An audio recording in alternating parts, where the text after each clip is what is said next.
Saludos hermanos, que el Señor les bendiga. Seguimos, como ustedes saben, con nuestra serie en el libro de Esther. Y esta exposición es este sermón es nuestro penúltimo sermón de esta serie. Estamos ubicados en el capítulo 9. Vimos la primera parte de este capítulo 9.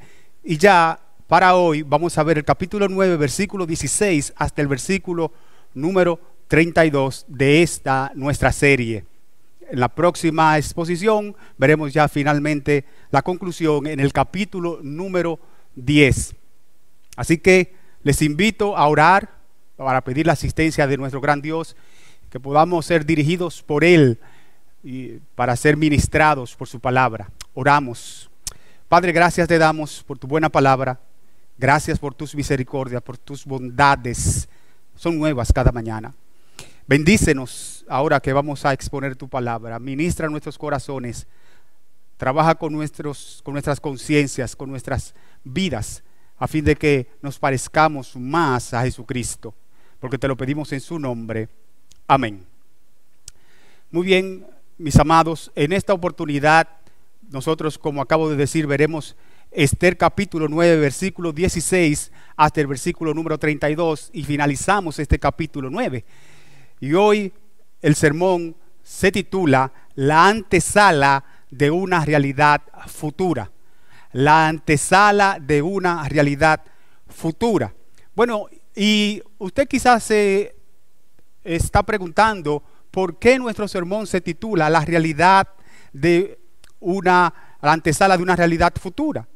Y hemos titulado nuestro sermón de esta manera porque primero es lo que vemos en el texto que vamos a estudiar en todo este capítulo 9, 16 al 32, pero en segundo lugar es además todo lo que vemos en las escrituras. ¿Qué cosa? Bueno, que los cristianos podemos disfrutar de lo que finalmente será una realidad allá en el cielo, allá en la eternidad. ¿Qué cosa? Bueno, que vamos a subyugar, vamos a someter a nuestros enemigos de tal manera o de igual forma como hicieron los judíos allá en Babilonia.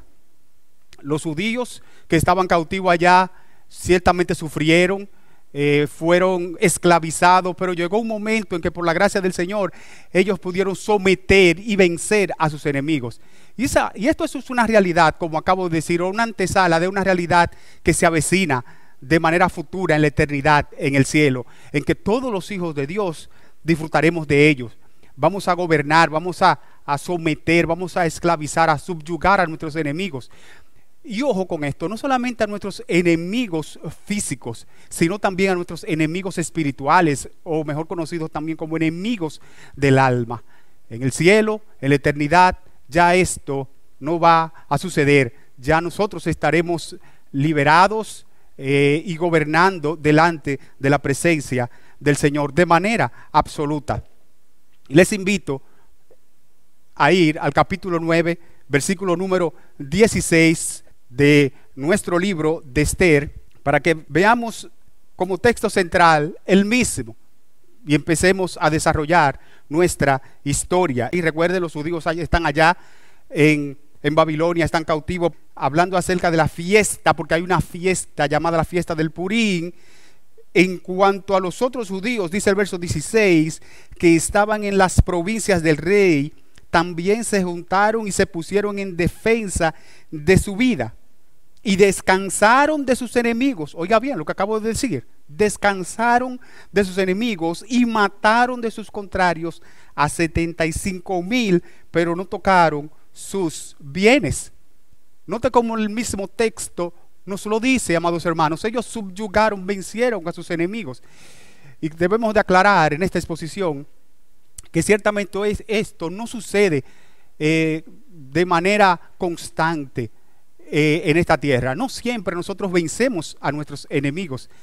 No siempre nosotros subyugamos a nuestros enemigos. No siempre salimos airosos de ellos, ni de nuestros enemigos físicos, ni tampoco de nuestros enemigos del alma.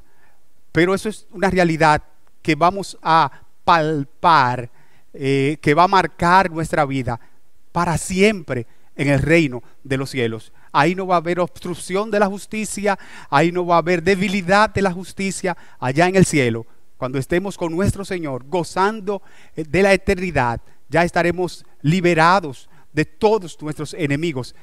Como pasó aquí con los judíos en Babilonia, lo único que ellos pudieron hacer eso de manera momentánea y será de manera eterna en los hijos de Dios en el cielo. Y nosotros pudiéramos seguir viendo esto en el texto, cómo vemos las manos de Dios poderosamente actuando en la vida de sus hijos. Mire, leímos capítulo 9, versículo 16, pero yo quisiera que leamos ahora, aunque es una lectura un poco extensa, pero el capítulo 9, versículo 17 al versículo 23, sigue corroborando esto. Lo que pasó, dice aquí, esto fue en el día 13 del mes de Adar, y reposaron en el día 14 del mismo, y lo hicieron día de banquete. Tenían razón, y de alegría, para hacer fiesta. Pero los judíos que estaban en Susa se juntaron el día 13 y el 14 del mismo mes, y el 15 del mismo reposaron, y lo hicieron día de banquete y de regocijo. Lo mismo que va a pasar en el cielo, será día de banquete y de regocijo en la eternidad. Aunque no siempre, como acabo de decir, sucede aquí en la tierra, pero será una realidad absoluta en el cielo. Versículo número 19. Por tanto, los judíos aldeanos que habitan en las villas sin muro hacen a los 14 del mes de Adar el día de alegría y de banquete, un día de regocijo, y para enviar porciones cada uno a su vecino. 20. Y escribió Mardoqueo estas cosas y envió cartas a todos los judíos que estaban en todas las provincias del rey Asuero, cercanos y distantes, ordenándoles, ¿qué cosa? Que celebrasen el día 14 del mes de Adar y el 15 del mismo cada año, como días en que los judíos tuvieron paz de sus enemigos, y como el mes que de tristeza se le cambió en alegría y de luto en día bueno, que lo hiciesen días de banquete y de gozo, y para enviar porciones cada uno a su vecino y dádivas a los pobres. 23. Y los judíos aceptaron hacer según habían comenzado lo que le escribió Mardoqueo. Note, amado hermano, mi amada hermana, cómo ese día fue llamado día de alegría, día de banquete, día de regocijo, día de fiesta. Los judíos lo celebraron. Y eso es lo que va a pasar, mi amado hermano, mi amada hermana. Eso es lo que va a pasar cuando definitiva y absolutamente estemos en la presencia de nuestro Señor. Ya no habrá más tristeza, como leeremos en un momento, ni más dolor. Esto que estamos leyendo aquí en Esther capítulo 9, versículo 16 en adelante, es la antesala de una realidad futura que esperamos con gozo, con expectación, con anhelo, que podamos finalmente acabar con nuestros enemigos. Y será así, porque lo vemos aquí en la palabra y es una promesa de parte de nuestro gran Señor. Así que los judíos cautivos en Susa celebraron la liberación de sus opresores, y celebraron esto al ver la mano de Dios obrar a su favor. Vuelvo a repetir, no siempre sucede así, es verdad, porque este mundo es un mundo caído, porque la justicia se debilita, está debilitada, sale torcida, pero en el cielo no, en la eternidad no, en el gobierno de Cristo no, porque ahí gobernará nuestro Señor y Salvador Jesucristo, y gobernaremos juntamente con Él, siendo absolutamente libres, vencedores de nuestros opresores. Y solo habrá una realidad, ¿sí? Igual como la que vieron y vivieron aquí los judíos que estaban en Susa. Así que yo te quiero preguntar, mi hermano, mi hermana, y yo sé que es una pregunta retórica: ¿estás cansado, cansada, sufriendo, con temores, adolorido, con necesidades, con angustias, con injusticias, con persecuciones, con amenazas. Yo sé que sí, yo sé que sí. Bueno, pues yo te tengo una buena pregunta. Yo te tengo una buena pregunta. Por eso, de nuevo, nuestro sermón se titula La antesala de una realidad futura. ¿Por qué? Porque, de nuevo, por lo que hemos visto, pero también por lo que promete el Señor. ¿Qué cosas promete el Señor? Frente a esa realidad, a este dolor actual, a estas amenazas presentes, a este sufrimiento, a estas injusticias en las que vivimos hoy en este mundo caído. ¿Qué promete el Señor? Escucha las cosas que promete el Señor a sus hijos, a los que sufrimos en este mundo. Mira lo que el Señor promete, su palabra. Escucha lo que dice el libro de Isaías, capítulo 25, versículo número 8 y versículo número 9.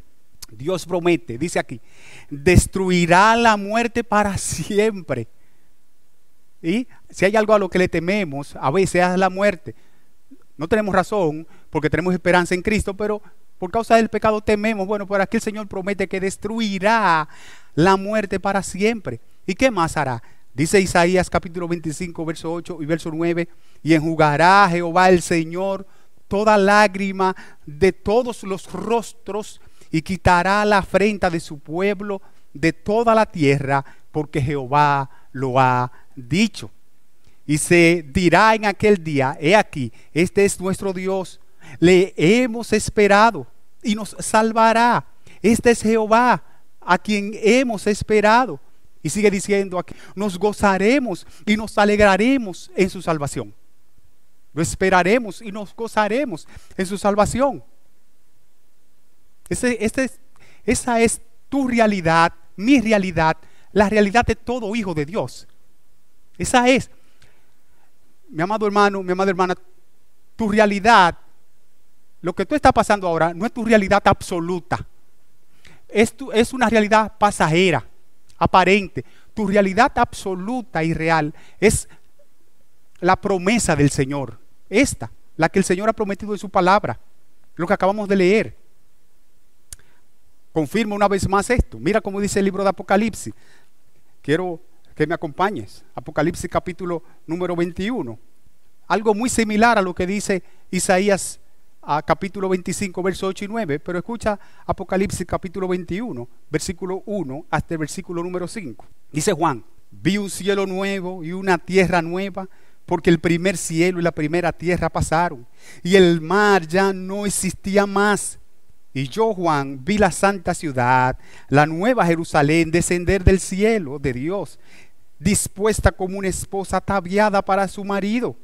Y oí una gran voz del cielo que decía, he aquí el tabernáculo de Dios con los hombres, y Él morará con ellos, y ellos serán su pueblo, y Dios mismo estará con ellos como su Dios. 4. Enjugará Dios toda lágrima de los ojos de ellos, y ya no habrá muerte, ni habrá más llanto, ni clamor, ni dolor, porque las primeras cosas pasaron. Verso 5. Y el que estaba sentado en el trono dijo, he aquí, yo hago nuevas todas las cosas. Y me dijo, escribe, porque estas palabras son fieles y verdaderas. ¿Viste cómo subyugaron, vencieron sus enemigos los judíos allá en Babilonia?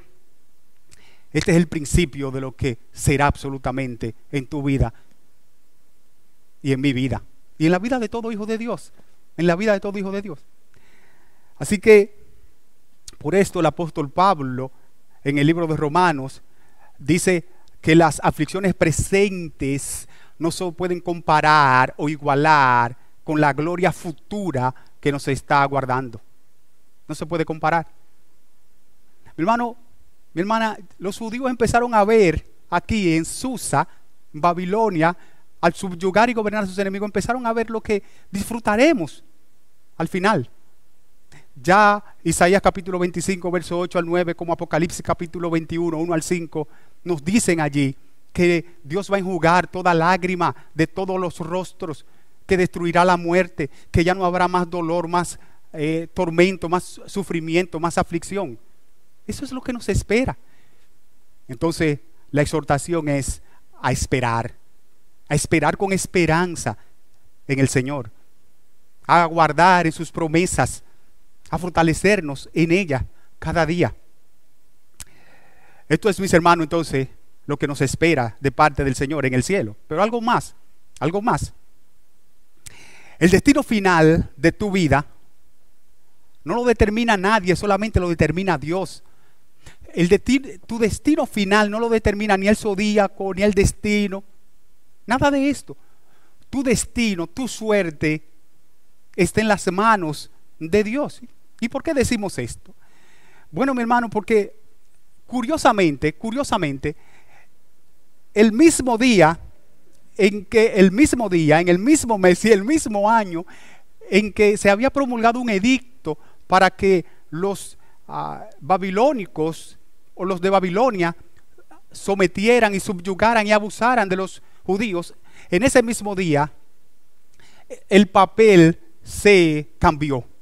Porque ¿qué pasó? Bueno, entonces fueron los judíos que gobernaron y subyugaron a sus enemigos, a los de Babilonia. ¿Y dónde lo vemos? Bueno, lo vemos en las escrituras mismas. Lo vemos en las escrituras mismas. Acompáñenme a ver nuevamente el libro de Esther, capítulo 9. Por favor, lea conmigo el versículo 17, primera parte. Dice aquí: esto fue en el día 13 del mes de Adar, y reposaron en el día 14. Eso fue lo que pasó, ¿verdad? Reposaron en el día 14 del mismo, y lo hicieron día de banquete y de alegría. Los judíos hicieron ese día de banquete, día de alegría. Pero no era esto lo que le estaba esperando, lo que le estaba aguardando, no era esto. ¿Qué cosa era? Mira el capítulo 9, versículo número 1. Lo que realmente le iba a venir. En el mes duodécimo, que es el mes de Adar, a los 13 días del mismo mes, cuando debía ser ejecutado, ojo con esto, el mandamiento del rey y su decreto. ¿Cuál era el decreto? Que mataran a los judíos. Eso era lo que debía ser ejecutado. ¿Qué pasó? El mismo día en que los enemigos de los judíos esperaban enseñorearse de ellos, ¿qué sucedió? Sucedió lo contrario, porque los judíos se enseñorearon de los que los aborrecían. Había un edicto, y ese edicto promulgaba el hecho de que ese día y ese mes los de Babilonia se enseñoreasen de los judíos. ¿Y qué pasó? Bueno, que fueron los judíos que se enseñorearon de los de Babilonia. Por eso yo acabo de decir, mi hermano, mi hermana, que nuestro destino no está en manos del zodíaco o de cualquier otra cosa. No, nuestro destino está en las manos de Dios. Nuestro destino está en las manos de Dios. Y eso trae gozo, eso trae alegría a nuestra vida, tranquilidad a nuestras almas. En virtud de esto, yo quiero decir algo más y hacerte un llamado de atención, diciéndote: no temas. Mi amado hermano, mi amada hermana, no temas. ¿Por qué? Bueno, porque según lo que acabamos de leer y estamos leyendo en la palabra del Señor, porque no son mis palabras, el guión y el final de tu película está en las manos de un Dios todopoderoso. En las manos de un Dios todopoderoso. Lee nuevamente ahora conmigo, en esta ocasión, Esther capítulo 9, verso 24, verso 25. Dice aquí: porque Amán, hijo de Amedata, Agageo, recuerden que le había hecho mucho daño al pueblo del Señor, enemigo de todos los judíos, había ideado contra los judíos un plan para destruirlos, y había echado pur, que quiere decir suerte. ¿Para qué tiró él esa suerte? Para consumirlos y acabar con ellos. 25. Mas cuando Esther vino a la presencia del rey, él ordenó por carta que el perverso designio que aquél trazó contra los judíos recayera sobre su cabeza, y que colgaran a él y a sus hijos en la horca. Como usted puede ver, una vez más, tenemos que concluir diciendo que el destino de nuestra vida, el final de nuestra película, el guión de nuestra película escrito, está en las manos de Dios, no en las manos del destino ciego. Amán había perpetrado o preparado un plan para acabar con los judíos. Sin embargo, ese plan cayó sobre él, en su contra.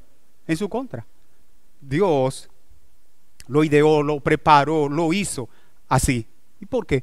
Porque de nuevo, mi hermano, a veces nos asaltan los temores, las angustias, porque a veces nosotros pensamos que vivimos en este mundo solos, huérfanos, sin amparo. Y debemos de recordarnos constantemente, eso es parte de recordarnos el Evangelio constantemente, ¿sí?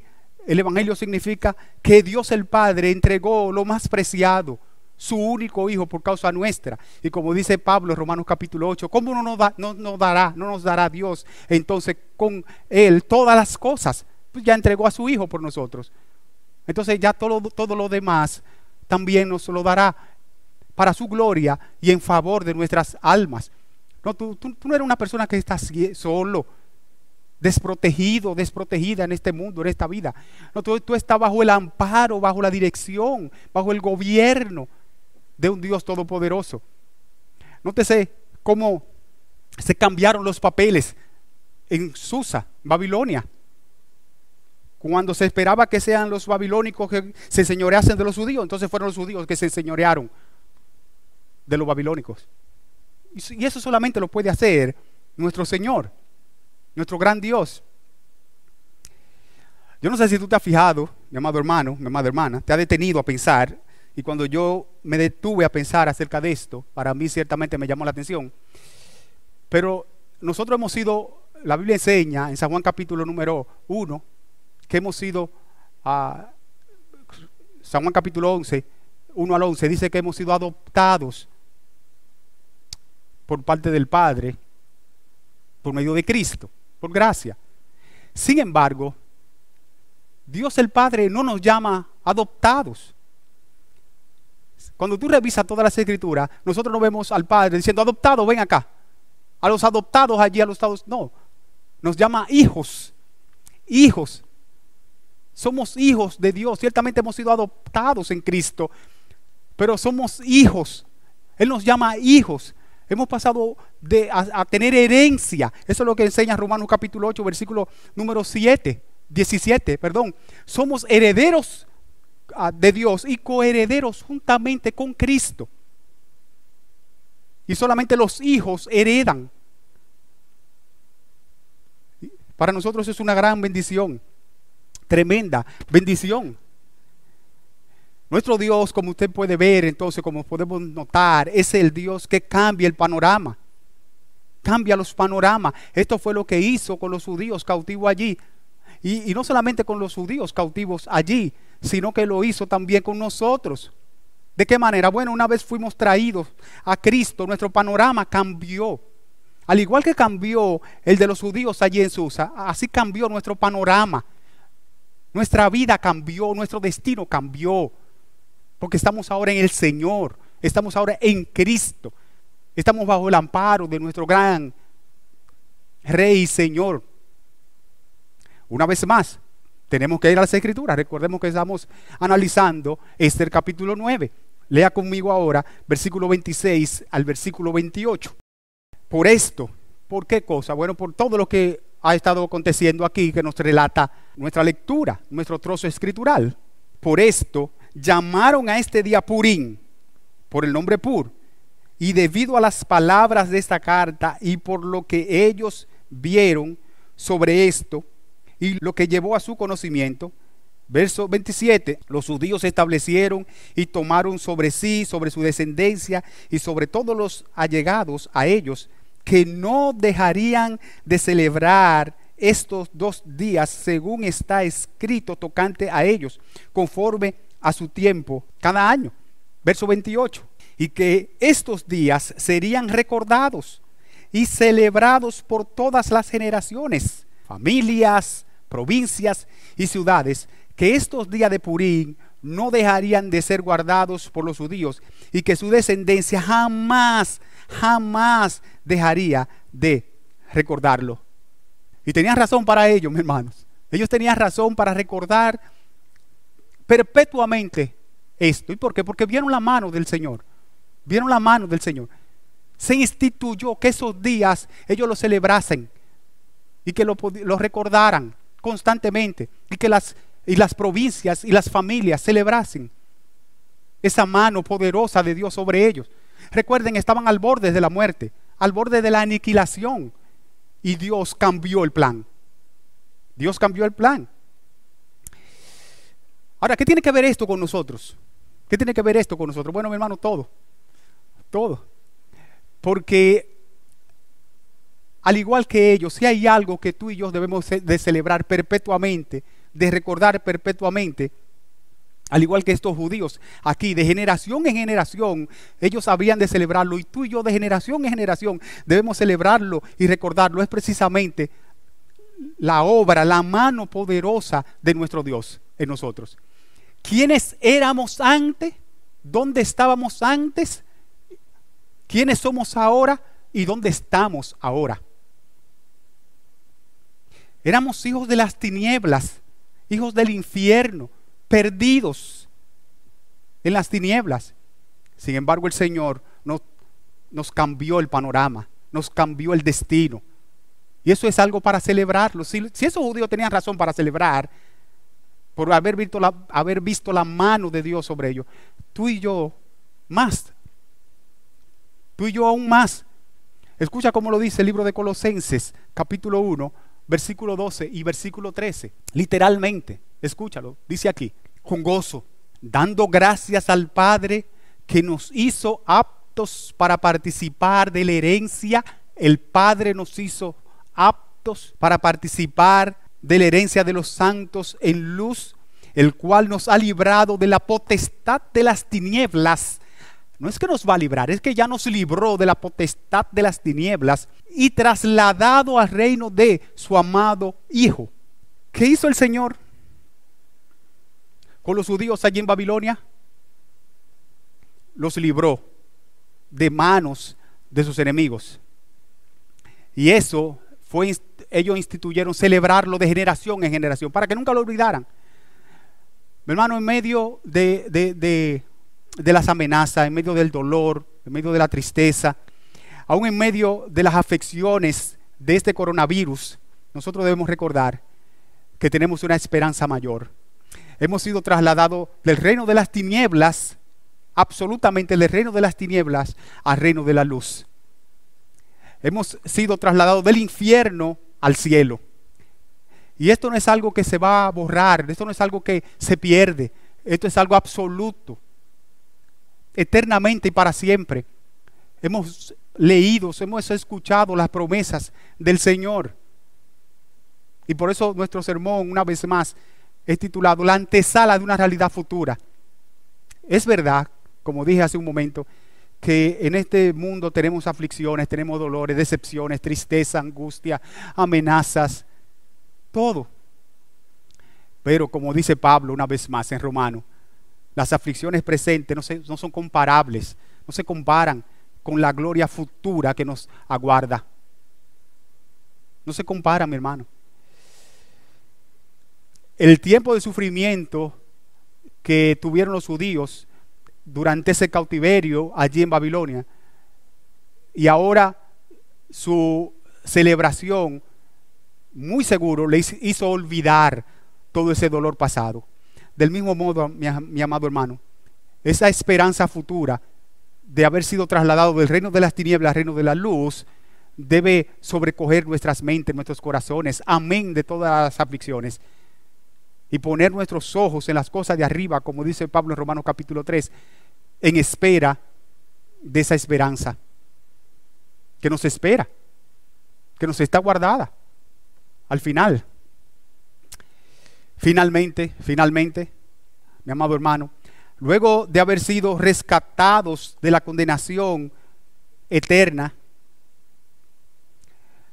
nosotros debemos, como acabo de decir, celebrar nuestra liberación, como hicieron estos judíos. Y celebrarlo con gozo. Desde aquí, sí, como una antesala de lo que ya finalmente será en el cielo. Celebrarlo así. Mientras pasan los días, mientras pasan los años, mientras pasan los tiempos, debemos celebrar que ya jamás ni nunca volveremos a esa tiniebla, que jamás volveremos a ser llevados de donde Cristo nos sacó. Ese es esto aquí, mi hermano, esto aquí. Debemos verlo como la antesala de lo que en realidad tendremos en el cielo. Finalmente, mire Esther capítulo 9, por favor, versículo 29 hasta el versículo número 32. Y la reina Esther, hija de Abihail y Mardoqueo el judío, suscribieron con plena autoridad esta segunda carta referente a Purim. Y fueron enviadas cartas a todos los judíos, a los 127 provincias o a las 127 provincias del rey Asuero, con palabras de paz y de verdad. ¿Para qué? 31, para confirmar estos días de Purim en sus tiempos señalados, según les había ordenado Mardoqueo el judío y la reina Esther, y según ellos habían tomado sobre sí y sobre su descendencia, para conmemorar, celebrar, fiestar el fin de los ayunos y de su clamor. 32, y el mandamiento de Esther confirmó estas celebraciones acerca de Purim, y esto fue registrado en un libro. Me llama la atención, yo no sé a ti, pero a mí me llama la atención en este versículo 31, que fue para conmemorar el fin. Esa celebración tenía que ver para conmemorar el fin de los ayunos y de sus clamores. Algún día, mi amado hermano, mi amada hermana, algún día tú y yo celebraremos el fin de los ayunos y de los clamores en esta tierra. Algún día ya no ayunaremos más. Algún día ya no clamaremos más. Disfrutaremos en fiesta eterna al lado de nuestro Señor y Salvador Jesucristo la victoria de nuestros enemigos, de nuestros opresores. No solamente los físicos, sino también los del alma, los que nos afligen. Al igual que ellos, que clamaron, cesaron, perdón, de sus clamores, de sus ayunos, tú y yo también cesaremos de ellos. A los que no conocen a Cristo, yo quiero decirles, tú también puedes cesar de los sufrimientos, los embates de este mundo caído. Y Cristo es la solución para ello. Ven a Cristo, ven a Cristo. En Él hay salvación y vida eterna. Ven a Él. Que el Señor les bendiga, mis amados hermanos. Oremos para terminar. Padre, gracias te damos por la esperanza futura que nos aguarda en el reino de los cielos, en la eternidad, al lado de nuestro Cristo. Oh Señor, que en medio de las adversidades y de las tribulaciones, de las amenazas, podamos con esperanza tranquilizar nuestras mentes y nuestras almas, meditando en estas promesas. Dándote gracias te lo pedimos en Cristo. Amén. Que el Señor les bendiga.